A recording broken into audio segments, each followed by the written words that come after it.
사무엘상 13장 말씀입니다. 사울이 이제 교만해졌다 하는 것을 기록한 말씀입니다. 13장. 그래서 이제 하나님의 버림을 받게 되는 그런 내용인데요. 사울이 그럴 때까지 불과 2년밖에 안 걸렸다는 것이죠. 2년 전만 해도 사울은 겸손했습니다. 자기가 어떻게 이렇게 이스라엘의 왕이 되겠느냐 하고 숨기도 하고, 또 자기를 대적한 사람들을 용서하기도 하고 아주 괜찮은 왕이었죠. 하나님께 순종하는 그런 왕이었는데 2년 만에 아주 교만해졌다는 것입니다. 그래서 이 교만한 모습이 그때가 이제 40세의 왕이 돼서 2년 후 42세 됐을 때 교만해졌는데, 먼저 자기 마음대로 군대를 이렇게 모집을 하고 이러는 거죠. 사실 하나님께 여쭤봐야 되는데, 그리고 그런 적은 군대로 3,000명밖에 안 되는데 블레셋은 수만의 군대인데 블레셋을 친 겁니다. 공격을 한 것이죠. 이런 일이 쉬운 일이 아니고 이것은 하나님께 여쭤봐야 될 상황입니다. 어떻게 그래서 하나님이 치라 하면 적은 수지만 치면 되는 거죠. 그러나 이렇게 하나님께 여쭙지 않고 독단적으로 자기 힘을 믿고 이렇게 하는 행위는 매우 교만한 모습이죠. 교만한 모습이고, 이제 그렇게 해서 이제 블레셋이 쳐들어왔습니다. 여기 보면 5절에 보면 36,000 해변의 모래같이 많은 사람들이 지금 믹맛에 진치고 이스라엘과 이제 한판 전쟁을 하려는 이런 상황이죠. 그래서 사람들도 겁을 먹고 지금 슬슬 이제 떨고 있는 이런 상황에 이 사울이 사무엘을 불렀습니다. 사무엘에게 도움을 요청했는데 하나님께 좀 제사를 지내달라고 이렇게 요청을 했어요. 그리고 일주일 내에 오시라 이렇게 했는데, 일주일이 되는 날 사무엘이 도착하면 되는 건데 그날 그걸 못 참고 이제 자기가 제사를 대신 드린 것입니다. 사무엘이 드려야 할 것을 자기가 함부로, 이것도 교만한 모습이죠. 제사장이 뭘 필요 있어, 내가 하면 되지. 이것도 교만한 모습인데, 이제 그 교만한 것 플러스 또 한편으로는 불안했습니다. 왜냐하면 백성들이 떨고 또 다 도망가는 거예요.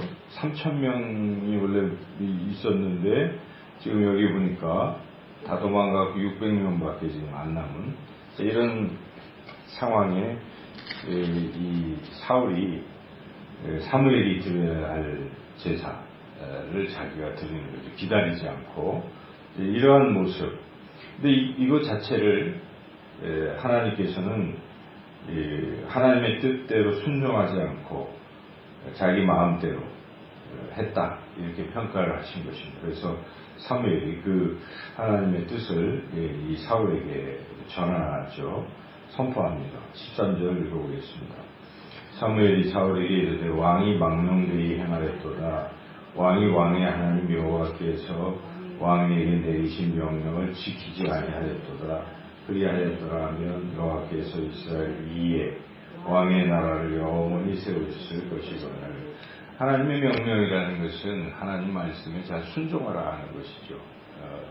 모든 일에 있어서 하나님께 철저히 순종하라 하는 것인데, 지금 아까 좀 전에 말씀드렸지만 사울은 하나님 앞에서 상당히 교만해서 하나님께 여쭙지도 않고 하나님의 뜻을 묻지도 않고 자기가 함부로 블레셋을 공격한다든지, 그리고 또 하나님이 세우신 제사장인 사무엘이 해야 할 일을 그냥 우습게 여기고 자기가 마음대로 이렇게 한 것이죠. 그 배경에는 교만함이 있고 또 기다림이 부족한 것이죠. 인내가 부족한 것이, 조금만 더 기다렸어야 되는데 이제 이런 것들로 인해서 하나님, 이런 모습들이 결국은 하나님께 철저히 순종하지 못한다는 것을 보여주고 있습니다.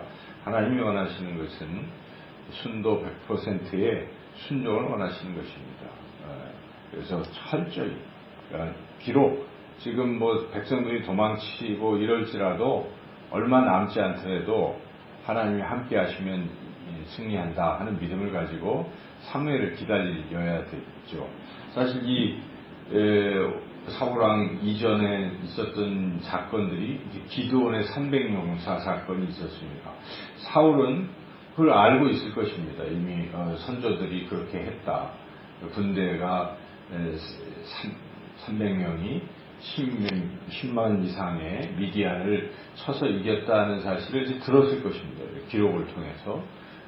그러면 하나님을 의지하면 비록 지금 남은 병사 600명밖에 안 됐지만 기드온 300명 같이 이길 수 있을 거야. 이런 믿음을 가지고 철저히 하나님을 의지하고 그리고 사무엘이 올 때까지 하나님이 하시겠지 하고 기다렸어야 되는데 그런 절대적 믿음이 부족했던 것이고 교만했고 또 불순종 이런 것들이 이제 겹쳐서 결국 하나님의 버림을 받게 된 것이죠. 그래서 여기 사무엘이 그냥 떠나버렸습니다.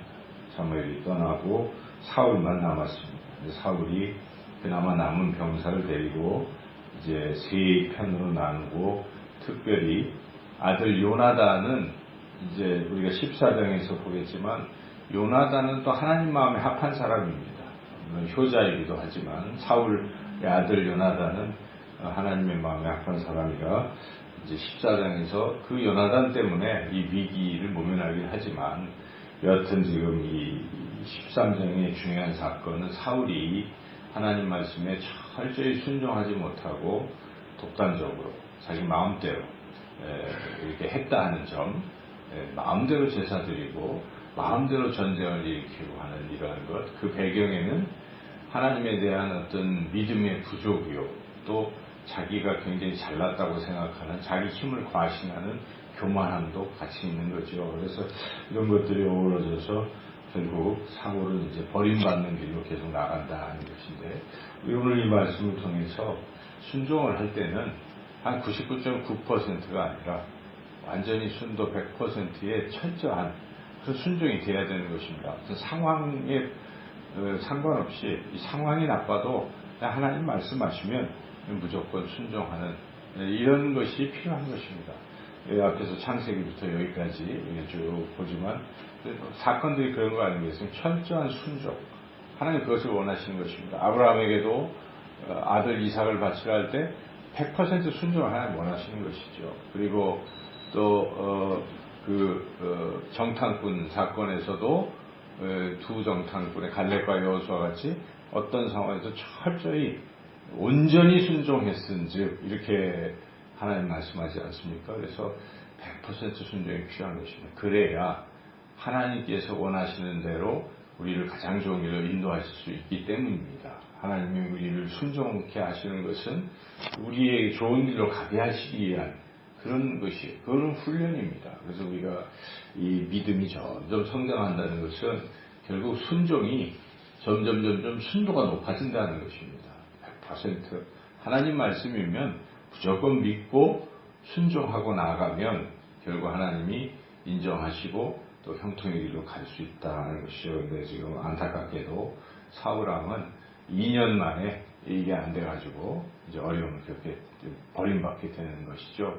그래서 오늘도 주님 말씀에 어떤 상황이든지 주님께 순간 기도하시고 주님이 말씀하시면 그냥 내 뜻을 꺾고 오직 주님 말씀대로 순종하며 나아가는 이 하루가 되시기를 주님의 이름으로 축원합니다.